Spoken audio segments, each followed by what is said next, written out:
ইতিহাসের পাতা খুললেই দেখা যায় 1740 খ্রিস্টাব্দে বাংলার আকাশে ক্ষমতা পালবদলের ঘন কালো মেঘ।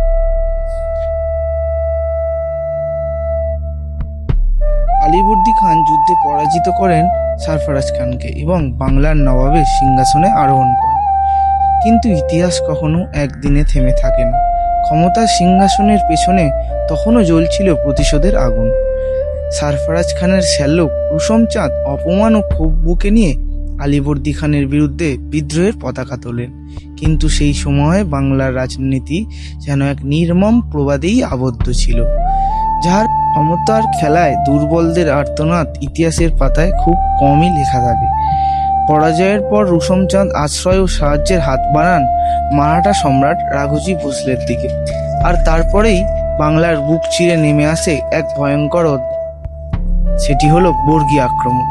দিগন্ত জুড়ে ধুলো উড়িয়ে অসংখ্য অশ্ব আরোহী বর্গী ঝাঁপিয়ে পড়ে বাংলার বিভিন্ন গ্রামগঞ্জে।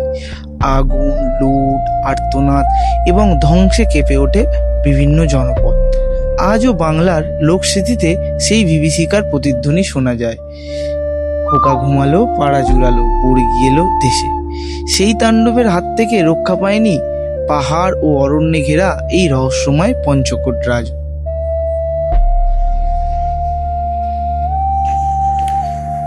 এক সময় সমৃদ্ধ রাজ্য পঞ্চকোট বর্গীদের আক্রমণে ধ্বংসপ্রাপ্ত হয়ে যায়। আজও তার ভগ্নপ্রায় মন্দির, ধ্বংসস্তূপ আর নিঃশব্দে দাঁড়িয়ে রয়েছে ইট পাথরের ইতিহাসের সাক্ষী হয়ে। পাহাড়ে ঘেরা এই প্রাচীন জনপদ। পঞ্চকোট শব্দের অর্থ হলো 5 রত্ন: ইতিহাস, স্থাপত্য, সংস্কৃতি ও প্রকৃতি। এই 5টি শব্দ দিয়েই পঞ্চকোট রাজকীয় ঐতিহ্যের এক অপূর্ব সমাহার। সময়ের স্রোতে রাজত্ব হারিয়ে গেলেও পঞ্চকোট আজও বহন করে বাংলার হারিয়ে যাওয়া এক গৌরবময় অতীতের স্মৃতি।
এক সময়ের ঐশ্বর্যশালী রাজপ্রাসাদ আজ ধ্বংসস্তূপের স্তব্ধ স্মৃতিমাত্র।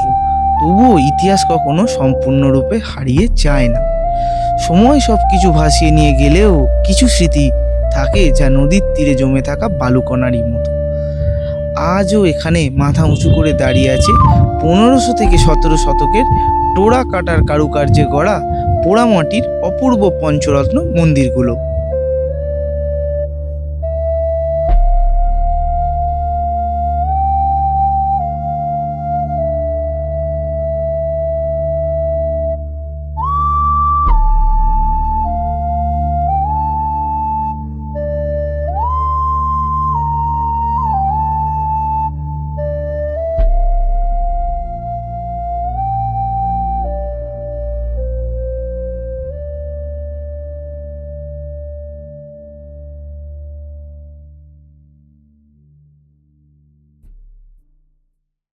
ছিলাম। বর্তমানে গড়পঞ্চকোট পুরুলিয়া জেলার একটি অদ্ভুত স্থান, কিন্তু সরকারি তত্ত্বাবধানের সঠিক পরিমাপ না হওয়ায় এটি ধীরে ধীরে ধ্বংসের পথে চলে যাচ্ছে। আমি সরকারের কাছে বিনীত অনুরোধ করব যে এই সমস্ত প্রাচীন টেরাকোটা মন্দির বা প্রাচীন বাংলার যত ঐতিহ্যময় রূপ আছে তার যথাযথ পরিচর্যা করে এবং সেইগুলি যাতে ভালোভাবে সংস্করণ হয়, নাহলে এরকম অনেক ঐতিহ্যই আমাদের দেশে নষ্ট হয়ে যাচ্ছে আজ ধ্বংসের পথে। স্টপ।